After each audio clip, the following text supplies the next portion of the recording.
Wala kami masakyan. Nasa Petron kami. Wala kami masakyan. Kawawa naman si Bunso. Mapapagalitan. Ano lang tayo? Sabit na lang tayo. Wala kami masakyan. Paano yan pag pinagalitan ka nanay mo? Wala tayong masakyan. Paano yan pag inabot tayo ng madaling araw dito? Hindi, madaling araw. Paano? Sabihin ko, na-aksidente po ako. Lol. Hindi po siya na-aksidente. Hindi na tayo. Nagpalipas sa... Lex, nag-Starbucks po kasi ako. Ganon. Hindi po ako nagpagamot ka. Ha ha ha ha. Siya po may kasalanan. Sino?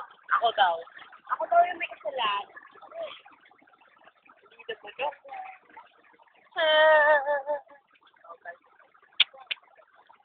Kita ba ako? Matito. Oo, tao ka pa rin naman. Nag-iisip ako kung anong dahilan ng gagawin. Huwag kang ito.